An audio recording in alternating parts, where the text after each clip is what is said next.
सुनिए सुनिए, ये खिड़की वाली सीट मेरी है। आप शायद गलत बर्थ पर बैठ गए हैं। सुनीता ने बड़ी लापरवाही से अपने हैंड पर्स में से अपने फ़ोन को निकालते हुए उसकी बर्थ पर बैठे एक व्यक्ति को आगाह करते हुए कहा। ओहो, माफ़ करना मैडम जी, ज़्यादा गर्मी होने के कारण मैं खिड़की वाली सीट पर बैठ गया था। मैं अभी अपना सामान हटा लेता हूँ। व्यक्ति ने सुनीता की तरफ देखे बिना ही अपना सामान वहाँ से हटाना शुरू कर दिया। एक बैकपैक और दो हैंडबैग। हैंडबैग में से कुछ खिलौने बाहर की तरफ झांक रहे थे, जिससे साफ पता चल रहा था कि व्यक्ति किसी छोटे बच्चे से मिलने जा रहा है। लीजिए मैडम, आपकी सीट खाली हो गई। अब आप आराम से बैठ सकते हैं, सुनील ने सुनीता को इशारा करते हुए कहा। लेकिन यह क्या? जैसे ही दोनों की नज़रें टकराई, सुनील का हैंडबैग उसके हाथ से छूटकर नीचे गिर गया और सुनीता के हाथ का मोबाइल भी उसके हाथ से फिसलकर ट्रेन की बर्थ पर गिर गया। दोनों अवाक और बिना पलक झपके एक दूसरे को काफ़ी देर तक देखते रहे, लेकिन जल्दी ही उन्होंने अपने आप पर काबू पा लिया। सुनीता ने अपने भाव को छुपाते हुए सुनील से पूछा, कैसे हो तुम? कहाँ जा रहे हो? लेकिन सुनीता की नज़र तो बस सुनील के हैंडबैग की तरफ थी। हैंडबैग से झांकते हुए खिलौने उसके दिल को और धड़का रहे थे। सुनील भी सुनीता की नज़रों को ही देख रहा था। उसने जवाब दिया, बस ठीक ही हूँ, अहमदाबाद जा रहा हूँ। अच्छा, अहमदाबाद? अहमदाबाद जॉब लग गई क्या तुम्हारी? सुनीता ने सुनील को कुरुदते हुए कहा। शायद ये जानना चाह रही थी कि ये खिलौने इसके पास क्या कर रहे हैं और वह इन खिलौनों को लेकर कहाँ जा रहा है। सुनील समझ तो गया था कि सुनीता क्या पूछना चाहती है, और शायद समझता भी क्यों नहीं। 2 सालों का साथ कम भी तो नहीं होता एक दूसरे को समझने के लिए, मगर शायद उन्हें तो कम ही पड़ गया था। नहीं नहीं, जॉब तो नहीं लगी है, जॉब तो मेरी वहीं पर है, लेकिन वहाँ मेरी बीबी का मायका है और हाल में ही उसने एक बेटे को जन्म दिया है, उसी से मिलने जा रहा हूँ।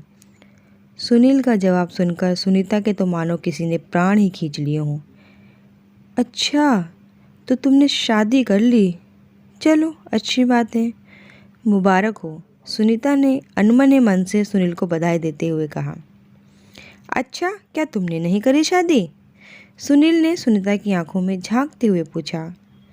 जब तुमने शादी कर ली तो भला मैं क्यों ना करती, मैंने भी कर ली शादी, और मेरे पति तो मुझसे प्यार भी बहुत करते हैं। उनकी अहमदाबाद में नौकरी लगी है, इसीलिए मैं उनसे मिलने जा रही हूँ। अच्छा, तो तुम अपने पति के साथ नहीं रहती, क्यों? वो अभी अभी उनका ट्रांसफ़र हुआ है ना, और मुझे अपनी जॉब से ट्रांसफ़र करवाने में थोड़ा समय लगेगा, इसीलिए, सुनीता ने सुनील की बातों का जवाब देते हुए कहा। दोनों चाह रहे थे कि एक दूसरे से घंटों बातें करें। काश वह दोनों अपने मन की बात एक दूसरे को बता पाते और उन्हें समझा पाते कि आज भी वह दोनों एक दूसरे को बहुत याद करते हैं। दोनों एक दूसरे से नज़रें तक ना मिला पा रहे थे। सुनीता चाहती थी कि पूरे सफ़र में वह बस सुनील को निहारती रहे, लेकिन कैसे और किस हक से? एक पत्नी के हक से, या फिर एक प्रेमिका के हक से, या फिर उस औरत के हक से जिसने उसे हमेशा हमेशा के लिए छोड़ दिया। अपने भीतर उठ रहे तूफानों को छुपाने के लिए उसने खिड़की के बाहर झांकना शुरू कर दिया। वह आंखों से तो बाहर के नज़ारे देख रही थी, लेकिन अंदर ही अंदर उसका मन अतीत में जा चुका था। कितनी धूमधाम से शादी हुई थी दोनों की। वह तो पहली नज़र में ही सुनील से प्यार करने लगी थी। प्यार से सुनील उसे स्वीटी बुलाता था। कितना हट्टा कट्टा और रोबदार कटकाठी वाला था सुनील। चेहरे की रौनक ना जाने कहाँ गायब हो गई थी। अब तो पहले से बहुत कमज़ोर भी हो चुका था। आवाज़ में भी वह जोश कहाँ जो पहले था। 2 साल तक दोनों साथ रहे, लेकिन उन्होंने अपने पैर पर कुल्हाड़ी खुद ही मार दी, तो दूसरा क्या करता। सुनील के परिवार में उसका एक बड़ा भाई, भाभी और एक छोटी बहन थी। सुनील के माँ बाप बहुत पहले गुजर चुके थे, इसीलिए उसका पालन पोषण उसके भाई भाभी ने ही किया था, और इसीलिए वह उनकी इज्जत भी करता था और उन पर विश्वास भी। और इधर सुनीता अपने माँ बाप की सिर चढ़ी बेटी। सुनीता सुनील से ज़्यादा पढ़ी लिखी थी। सुनीता की माँ और बहन उसे हमेशा यही समझाते रहते कि वह नौकरी कर ले, क्योंकि सुनील अपने भाई भाभी के साथ रहता है और भाई भाभी कब लात मार दें कोई नहीं जानता। और वैसे भी तो तू सुनील से ज़्यादा पढ़ी लिखी है, तो नौकरी कर, अगर तू से ज़्यादा कमाएगी तो तेरा रोब भी घर में सबसे ज़्यादा होगा। और दूसरी तरफ सुनील के भाई भाभी वो भी कुछ कम नहीं थे। वह लोग भी यही चाहते थे कि सुनील और सुनीता की आपस में ना बने। सुनीता जब भी नौकरी करने की जिद करती तो भाई भाभी उसे यही सलाह देते कि अगर ये नौकरी करने घर से बाहर निकल गई ना तो घर पर ध्यान नहीं दे पाएगी, और अगर इसकी तनख्वाह तेरे से ज़्यादा हुई और तेरी इज्जत भी नहीं करेगी। सुनीता भी अपने मन में नौकरी नहीं करना चाहती थी। उसका नौकरी करने का भाव ही गलत था। वह तो घर पर हुकूमत या अपनी आज़ादी के लिए नौकरी करना चाहती थी, और सबसे बड़ी बात यह थी कि वह खुद के फैसले से नहीं बल्कि अपने घर वालों के फैसले से नौकरी करना चाहती थी। उसके घर वालों ने कभी उसे यह समझाया ही नहीं कि बेटी जो करना है वह अपने आपसी तालमेल से करो, अपने पति से सलाह मशवरा करो, दोनों मिलकर फैसला करो और कि तुम्हें क्या करना है क्या नहीं, ना कि किसी दूसरी की बातों में आकर अपना घर बर्बाद करो। सुनीता के घर वाले उसे हमेशा चढ़ा कर रखते और छोटी छोटी बातों पर भी बहुत बड़ा मुद्दा बना देते थे, विशेषकर उसकी माँ और बहन। दूसरी तरफ सुनील का अपने परिवार वालों की तरफ अंधविश्वास भी उनके रिश्ते को खोखला कर रहा था। जहाँ सुनीता के घर वाले चाहते थे कि सुनीता की गृहस्थी उनके हिसाब से चले, तो वही सुनील के भाई भाभी चाहते थे कि सुनील और सुनीता उसके इशारों पर ही नाचें। दोनों जगह से ही छोटी छोटी बातों का बड़ा बड़ा मतलब निकाला जाने लगा, और इन दोनों को पता ही नहीं चला कि कब सबके हिसाब से चलने के चक्कर में इनकी गृहस्थी खत्म हो चुकी है। अब तो सुनील और सुनीता की छोटी छोटी या कहें कि बिना बात के भी बहस हो जाती थी। दोनों शायद अगर खुद की बुद्धि और समझदारी से चले होते तो उनकी गृहस्थी इस तरह से तो ना बिखरती।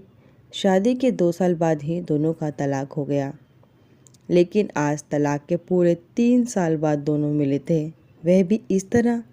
सुनीता मन में सोच रही थी कि कितनी गलत थी मैं, जो मैंने अपना घर अपने हाथों से ही तोड़ दिया। तलाक के बाद सुनीता अपने मायके रहने लगी थी, लेकिन कुछ ही समय में उसे एहसास होने लगा कि मायके में उसकी अब वह इज्जत और रुतबा नहीं है जो शादी से पहले हुआ करता था। अब ना तो कोई इसकी बात को अहमियत देता है और ना ही उसके फैसले को। वह तो घर का एक पुराना सामान बनकर रह गई थी। अपनी छोटी छोटी ज़रूरतों के लिए जब उसे भाई और पिताजी के आगे हाथ फैलाना पड़ता तो पैसों से पहले उसे यह एहसास करवा दिया जाता था कि शादी के बाद तो लड़की का घर उसका ससुराल होता है, लेकिन हमको तो तुझे शादी के बाद भी झेलना पड़ रहा है।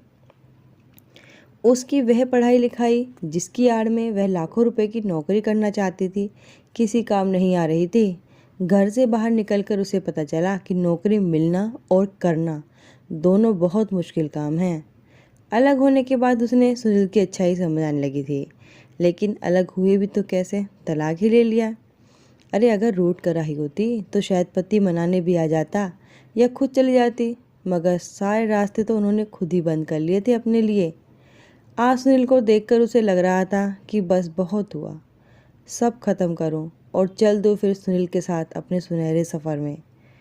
लेकिन इन 3 सालों में तो सुनील के सफ़र का साथी ही बदल गया था, और शायद इसीलिए जब उसे सुनील की शादी का पता लगा तो उसने भी झूठा बहाना लगा दिया कि वह अपने पति के पास जा रही है। अरे उसकी तो नौकरी लगी थी, वही करने आई थी अहमदाबाद अपने मायके वालों को छोड़कर, ताकि अब किसी पर निर्भर ना रहना पड़े।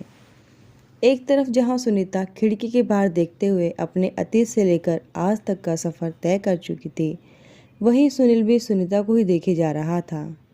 कितनी दुबली हो गई थी और चेहरे पर तो सिलवटें आने लगी थी। इतनी उम्र तो नहीं थी उसकी, मात्र 35 की उम्र, और देखने में कोई भी 45 से कम ना समझे। ना चेहरे पर आत्मविश्वास था और ना ही बातों में रोब। खिला खिला चेहरा ना जाने कहाँ एक मुरझाए फूल में बदल गया था। देखने पर ऐसा लगता था ना जाने कितनी देर से रोकर आई है। सुनीता के जाने के बाद सुनील भी टूट चुका था। अब तो भाई भाभी भी उसे अहमियत नहीं देते थे। अब तो उसे ना समय पर खाना मिलता था और ना ही बीमारी में उसकी देखभाल होती थी। जो भाई भाभी उसे सुनीता से लड़ने के लिए उकसाते रहते थे, अब वही उसे सुनीता के जाने का जिम्मेदार ठहकर उसे खरी खोटी सुनाने लगे थे। सुनील ने तो हमेशा सुनीता से ही प्यार किया था, फिर भला वह किसी और से शादी कैसे कर सकता था। अरे वह तो अहमदाबाद जा रहा था अपनी छोटी बहन के घर। उसकी बहन को हाल में ही बेटा हुआ था और वह अपने भांजे के लिए खिलौने लेकर उससे मिलने जा रहा था। लेकिन वह शायद सुनीता को ये जताना चाहता था कि उसके बिना भी वह खुश है, और इसीलिए उसने सुनीता को अपनी झूठी पत्नी और बेटे का किस्सा घड़कर सुना दिया था। 7 घंटे का लंबा सफ़र मानो पल भर में कट गया हो। दोनों एक दूसरे को यह महसूस करवाने की कोशिश कर रहे थे कि वे उनके बिना कितने खुश हैं और वैवाहिक जीवन में कितने सफल भी। लेकिन एक मिनट, कौन सा वैवाहिक जीवन? कैसा वैवाहिक जीवन? अब तो वैवाहिक जीवन छोड़ो, जीवन तक ना बचा था जीने के लिए। अब तो जिंदा लाश बन चुके थे दोनों और खींच रहे थे अपने शरीर को मुर्दों की तरह। लेकिन इस बीच दोनों छुप छुप कर कितनी बार रोए वह खुद भी नहीं गिनते। ना तो एक दूसरे को नज़रें मिला पा रहे थे और ना ही एक दूसरे को देखे बिना रह पा रहे थे। अलग होने के बाद उन्हें एहसास हुआ कि ये दोनों एक दूसरे से कितना प्यार करते हैं। सुनीता सोच रही थी कि अगर सुनील ने शादी नहीं की होती तो मैं उसे पैर पकड़कर माफ़ी मांग लेती और अपने मन की बात उसे बता देती कि मैं आज भी कितना प्यार करती हूँ। मेरी ज़िंदगी में सिर्फ वही है, वही था और वही रहेगा। दूसरी तरफ सुनील का भी यही हाल था। कितनी बार सोचा कि सुनीता को अपने मन की बात बता दूं और ट्रेन से ही उसे भगाकर ले जाऊं उसके पति से बहुत दूर, लेकिन सब कल्पना मात्र था। दोनों अब एक दूसरे की नज़रों में शादीशुदा थे और चाहकर भी अपने अल्फाज उन्हें बयान नहीं कर सकते थे। स्टेशन पर उतरने के बाद सुनील ने नोट किया कि सुनीता कोई लेने तक न आया। क्या हुआ, तुम्हारे पति नहीं आए? सुनील ने फिर सुनीता से सवाल किया। शायद सुनील उसके पति के बारे में कुछ और ज़्यादा जानकारी लेना चाहता था। ईर्ष्या केवल औरतों को नहीं होती, मर्दों में भी होती है। सुनील एक बार सुनीता के पति को देखकर यह तय करना चाहता था कि कहीं उसका पति उससे ज़्यादा संपन्न और सुंदर तो नहीं। नहीं, आज उनकी एक इम्पॉर्टेंट मीटिंग है, इसीलिए मुझे लेने नहीं आ पाएंगे। हाँ, उन्होंने मेरे लिए गाड़ी भेज दी है, इसीलिए मैं गाड़ी से ही जाऊंगी। सुनीता ने अपनी शादी के झूठ में तड़का लगाते हुए कहा। गाड़ी? अच्छा, लगता है बहुत पैसे वाला है तुम्हारा पति। सुनील तो ना जाने कितना जानना चाहता था सुनीता के पति के बारे में। नहीं, ऐसी कोई बात नहीं है, सुनीता ने बात को टालते हुए कहा। सुनीता भी सुनील की पत्नी के बारे में बहुत कुछ जानना चाहती थी, मगर वह सुनील की तरह तीखे सवाल भी तो नहीं कर पा रही थी। सुनीता की शादी के बारे में जानकर जितनी टीस सुनील को मच गई थी, उससे भी ज़्यादा बेचैनी सुनीता को हो रही थी। खैर, बड़े अनमने मन से दोनों ने एक दूसरे को स्टेशन पर विदा दिया और चल दिए अपने अपने रास्ते। एक बार फिर सुनील ने सुनीता को ऑटो से जाते हुए देख लिया और तरह तरह के विचार उसके मन में आने लगे कि अगर ये ऑटो से गई है तो उसने अपने पति के गाड़ी भेजने वाली बात को क्यों कहा। 3 दिन हो गए थे सुनील को अहमदाबाद आए हुए, लेकिन उसके दिमाग से सुनीता निकल ही नहीं रही थी। लेकिन वह अपनी मन की व्यथा बताए भी तो किसे। इधर सुनील की बहन निम्मी को सुनील की बहुत चिंता होने लगी थी, क्योंकि वह तो जानती थी कि वहाँ पर उसके भाई भाभी उसका बिल्कुल ख्याल नहीं रखते। सुनील, अब तुम आ ही गए हो तो 10-15 दिन रुक कर जाना, और वैसे भी तुम तो जानते ही हो तुम्हारे जिया जी का सेमिनार शुरू हो रहा है और सेमिनार दूसरे शहर में होने के कारण वे 15 दिन वहीं रहेंगे। पीछे से मुझे छोटे बच्चे के साथ बहुत दिक्कत हो जाएगी। मैं तो यहाँ के बाज़ार मार्केट जानती भी नहीं हूँ। हाँ सुनील, कुछ दिनों के लिए रुक जाओ ना, आपके रहने से मुझे भी थोड़ी सुविधा हो जाएगी। निम्मो की बड़ी नंद रोशनी ने भी सुनील को दबाव देते हुए कहा। निम्मो की बड़ी नंद रोशनी निम्मो के बेटे होने पर कुछ दिनों के लिए वहाँ रहने आई थी। क्योंकि निम्मो की नंद का बेटा भी छोटा था, इसलिए 2 छोटे बच्चों के साथ साथ भाभी और घर को संभालना उसके लिए मुश्किल हो जाता। इसलिए उन्हें एक ऐसे व्यक्ति की ज़रूरत थी जो उसके साथ बाजार जाकर या बाहर के काम निपटा सके। सुनील भी इस उम्मीद से कि शायद उसकी मुलाकात किसी मोड़ पर सुनीता से दोबारा हो जाए, वहाँ रुक गया। दूसरी तरफ सुनीता, जिसे उसकी एक सहेली ने अपनी ही कंपनी में रिसेप्शन की नौकरी में लगवा दिया था, वह अपनी उस सहेली के साथ उसके घर रह रही थी। चूँकि सहेली शादीशुदा थी और 2 बच्चों की माँ भी, इसीलिए उसे 2 कमरे का घर छोटा पड़ता था। ऊपर से सुनीता भी उनके साथ रहने लगी। 1-2 दिन में ही सुनीता ने महसूस किया कि इस तरह तो ज़्यादा समय तक इन लोगों के साथ नहीं रहा जा सकता, क्योंकि उसके यहाँ आने की वजह से उन्हें भी दिक्कत होने लगी थी। सुनीता ने अपनी सहेली मानसी को कहा कि उसके रहने के लिए कोई किराए का कमरा दिलवा दे ताकि उन्हें भी कोई दिक्कत ना हो। मानसी ने यह काम अपने पति परम को सौंप दिया। आज शाम को परम सुनीता को अपने दोस्त के यहाँ किराए का कमरा दिलाने के लिए ले जाने वाला था, तो मानसी ने उसे बाजार से सामान लाने का काम भी सौंप दिया। इधर सुनील और निम्मो की नंद रोशनी भी अपने बेटे के साथ बाजार आए हुए थे। बाजार में सुनीता की नज़र अचानक सुनील पर पड़ी तो वह रोशनी के साथ एक दुकान से बच्चे के डायपर खरीद रहा था। सुनीता ने रोशनी को ही सुनील की पत्नी समझा, लेकिन उसकी हिम्मत वहां जाकर उन दोनों से मिलने की नहीं हुई, क्योंकि केवल सुनीता ने ही सुनील को देखा था, सुनील ने नहीं। बात एक तरफा होकर रह गई। शायद अगर सुनीता सुनील से मिलने गई होती तो रोशनी यह बात क्लियर कर देती कि वह सुनील की पत्नी नहीं बल्कि उसकी बहन निम्मो की ननंद है। अब जब सुनीता सुनील को वहीं छोड़कर मानसी के पति परम के साथ आगे सब्जी की दुकान से सब्जी लेने गई तो लौटते वक्त सुनील की नज़र भी सुनीता पर पड़ गई, लेकिन इस बार सुनीता ने सुनील को नहीं देखा। अब सुनील मानसी के पति परम को ही सुनीता का पति समझने लगा। सुनीता अब उसके लिए एक पराई औरत हो गई थी और वह भला किसी पराई औरत को उसके पति के सामने ही कैसे बात कर सकता था।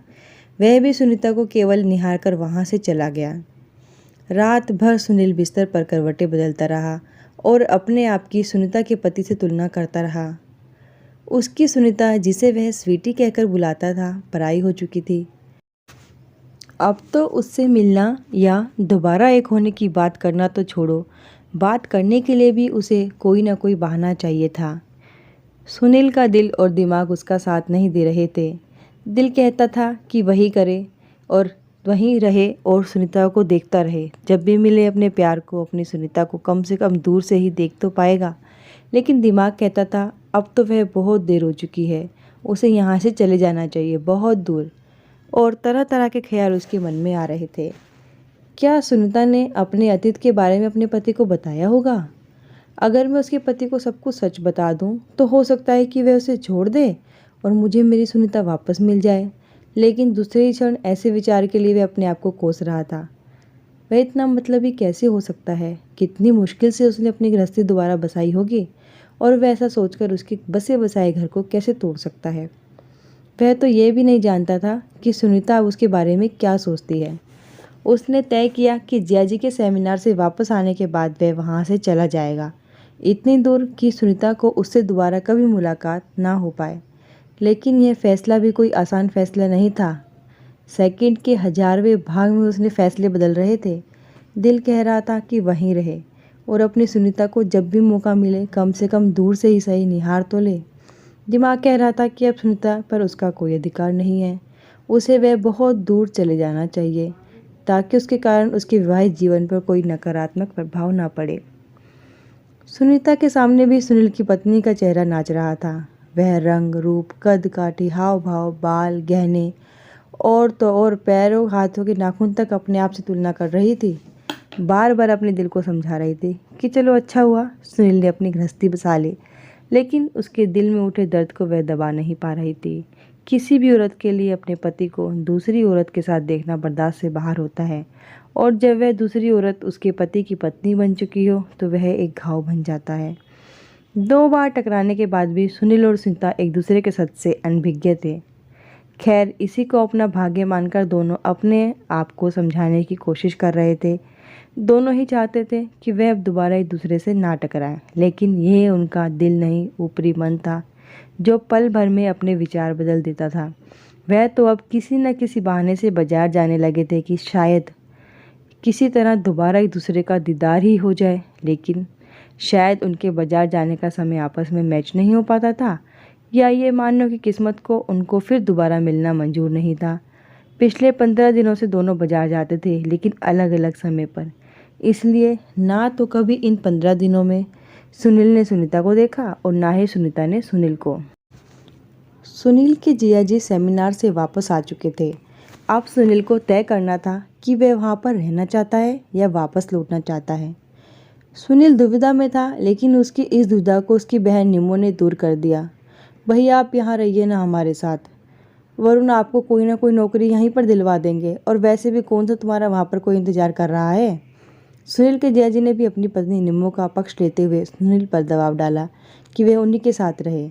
मेरी आसपास बहुत कंपनियों में जान पहचान है, मैं तुम्हें वहीं पर तुम्हारी क्वालिफिकेशन के हिसाब से लगवा देता हूँ। तुम अपना एक रेज्यूम तैयार कर लेना और फिर देखते हैं क्या होता है। इत्तेफाक से सुनील अपना रेज्यूम लेकर उसी कंपनी में गया जिस कंपनी में सुनीता रिसेप्शन की पोस्ट पर थी। लेकिन उस दिन भी जब सुनील रेज्यूम लेकर काउंटर पर पहुंचा, तब तक सुनीता ऑफिस की कुछ फाइलें बॉस तक पहुंचाने चली गई थी। क्योंकि फाइलों का काम थोड़ा ज़्यादा था, इसलिए सुनीता अपने एक सहकर्मी को अपनी अनुपस्थिति में रिसेप्शन की जिम्मेदारी देकर चली गई थी। दूसरी तरफ जब सुनील कंपनी में आया तो रिसेप्शन पर सुनीता की जगह एक अन्य व्यक्ति बैठा हुआ था और सुनील उसी को अपना रेज्यूम देकर वहां से आ गया। सुनीता के वापस आने तक उसके सहकर्मी ने उसे वह रेज्यूम तो दे दिया, लेकिन सुनीता ने उसे बिना खोले ही अपने बॉस तक पहुंचा दिया। अब बॉस ने भी उसे बिना देखे ही फाइलों के ढेर में फेंक दिया कि अभी हमें किसी वर्कर की कोई ज़रूरत नहीं है। किस्मत भी ना जाने दोनों के साथ कौन सा इम्तिहान ले रही थी कि मिलकर भी दोनों मिल ही नहीं पा रहे थे। और जब से उन्होंने एक दूसरे को ट्रेन में देखा सा, तब से उनके दिल में फिर से एक दूसरे के प्रति दबा हुआ प्रेम जाग गया था। या कहें कि 3 सालों में उन्होंने एक दूसरे को जितना याद किया था और अपने आप को एक दूसरे को देखते ही पल भर में वह सब याद आने लगा था।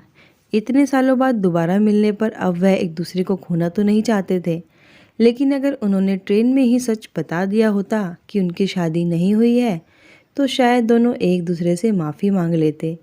लेकिन शायद दोबारा किस्मत हर किसी को मौका नहीं देती। एक बार फिर किस्मत ने उन दोनों को मिलने का मौका दिया।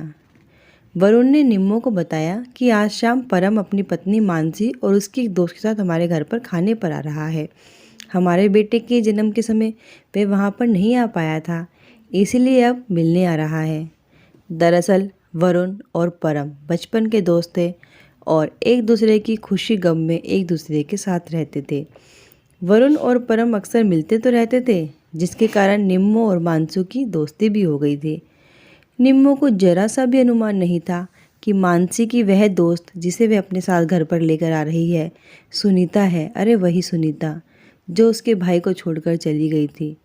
निम्मो की शादी सुनील और सुनीता के तलाक के बाद हुई थी, इसलिए उन्होंने अपने भाई की तन्हाई को करीब से देखा था और शायद इसलिए वह सुनीता को ही अपनी भाई की हालत का जिम्मेदार भी समझती थी और उससे नफरत भी करने लगी थी।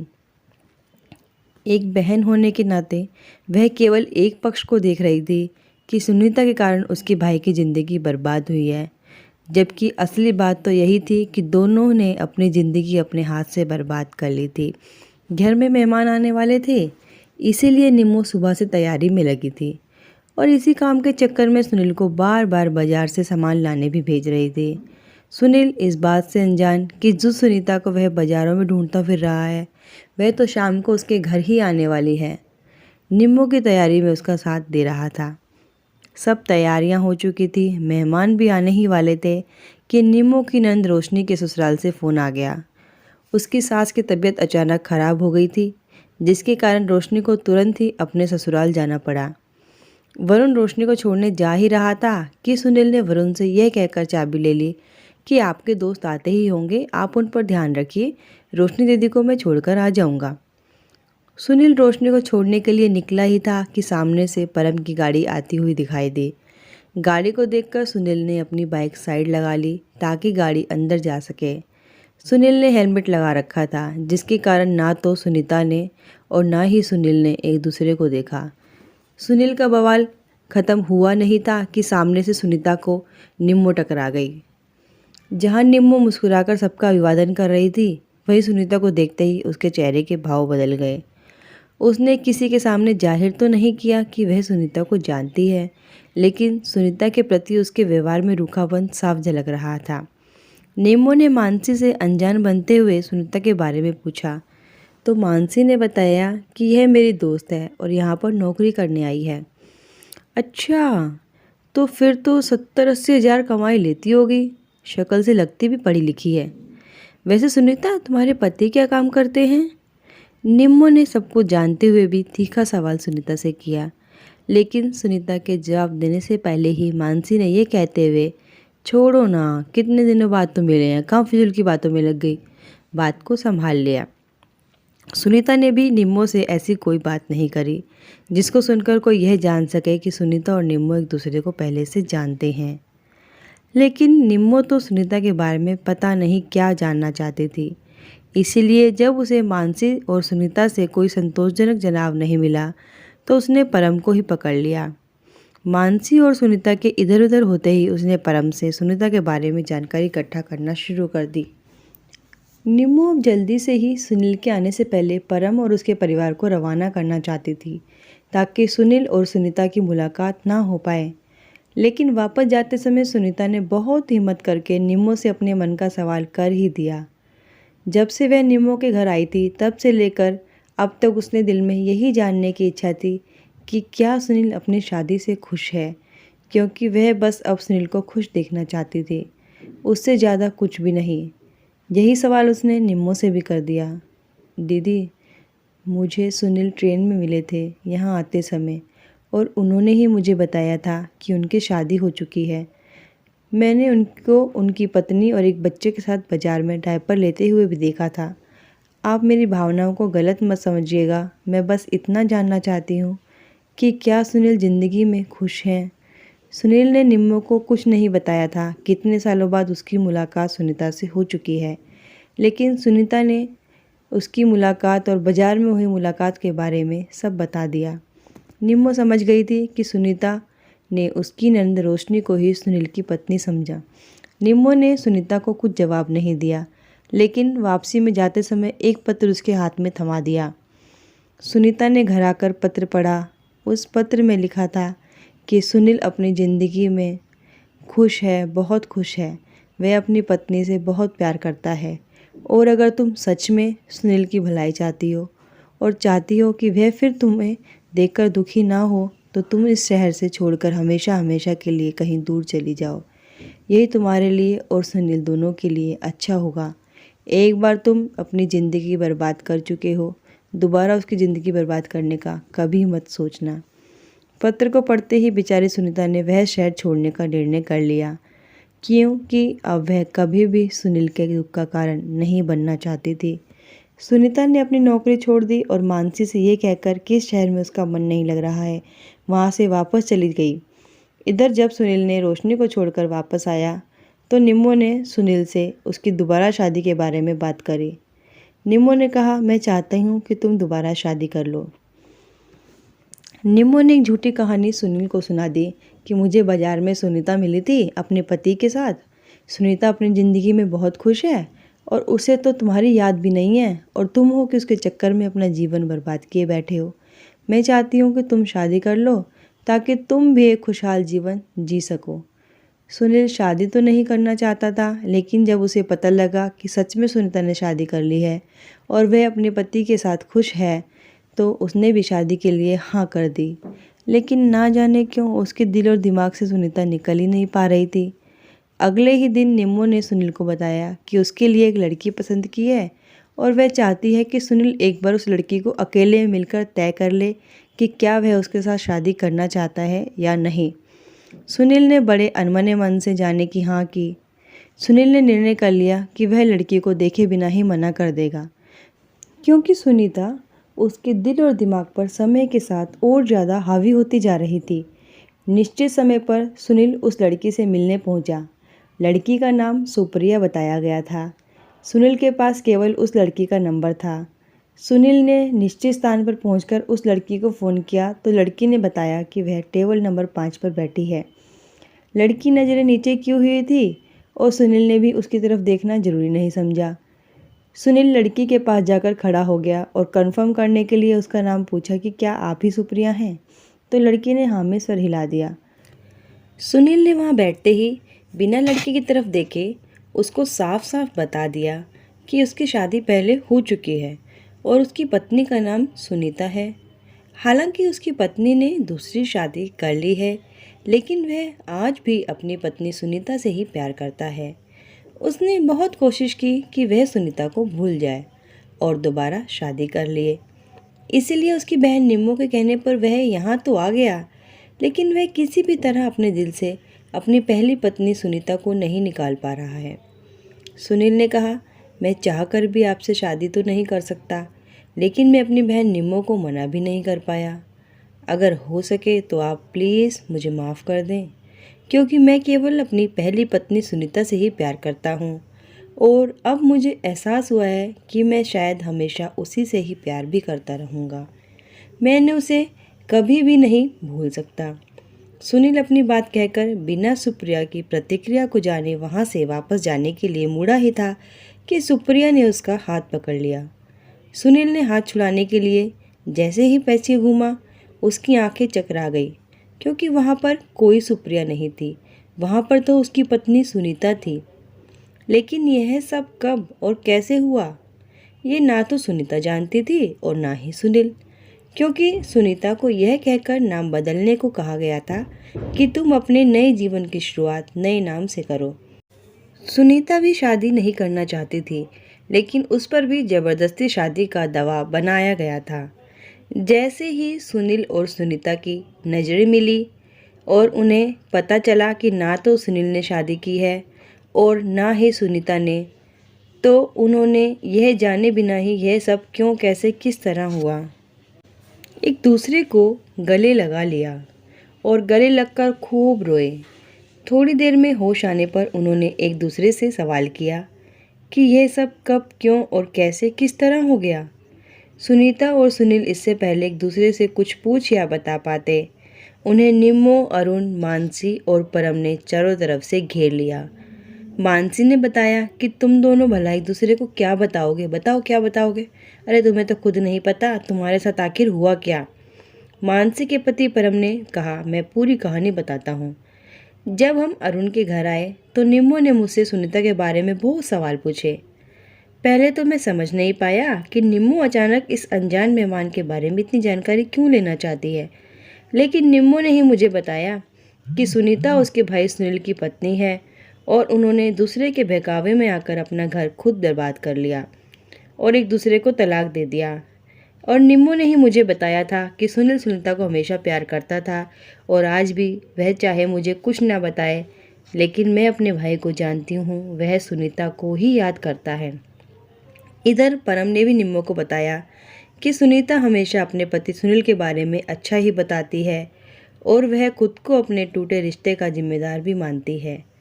परम और निम्मो को जब पता चला कि सुनील और सुनीता आज भी एक दूसरे को प्यार करते हैं और एक होना चाहते हैं, तो उन्होंने यह पूरी प्लानिंग तैयार की। निम्मो ने सुनीता का हाथ पकड़ा और उससे कहा कि यह बात सच है कि मैं तुम्हारे तलाक के बाद तुमसे नफरत करने लगी थी, लेकिन जब मैंने तुम्हें देखा तो मैंने महसूस किया कि तुम भी सुनील की तरह ही टूट चुकी हो। और जब मैंने तुम्हें पत्र दिया तो मैं यह जानना चाहती थी कि क्या तुम सुनील की खुशियों के लिए यहाँ से दूर जा पाओगी, लेकिन तुमने सुनील की खुशी के लिए उससे दूर जाना ही ज़रूरी समझा। इस बात से यह साबित हो गया कि तुम भी सुनील को प्यार करती हो और उसकी खुशी के लिए कुछ भी कर सकती हो। मानसी ने सुनील और सुनीता को समझाया कि ज़िंदगी और किस्मत हर किसी को दोबारा मौका नहीं देती, लेकिन तुम भाग्यशाली हो कि तुम्हें दोबारा मौका मिला। इसलिए अपने रिश्ते को संभाल कर रखो, अपने रिश्ते को अपने हिसाब से निभाओ, ना कि दूसरे के बहकावे में आकर उन्हें तोड़ दो। वरुण ने कहा, चलो चलो बहुत ज्ञान हो गया, अब दोनों एक दूसरे के गले मिलो। और तुम्हें पता है कितनी देर से हम यहाँ भूखे खड़े हैं, चलो चलो जल्दी से हमें कुछ खिलाओ पिलाओ। वरुण की बात सुनकर सब जोर से हंसने लगे और कहने लगे कि पार्टी तो बनती है। दोस्तों, आपको हमारी ये कहानी कैसी लगी हमें कमेंट बॉक्स में ज़रूर लिखिए, और अगर आपने कहानी के पीछे के कोई भाग नहीं देखे हैं तो प्लीज़ जल्दी से चैनल पर जाकर देखिए और हमें बताइए कहानी कैसी लगी, और जाने से पहले चैनल को सब्सक्राइब जरूर करते हुए जाएं।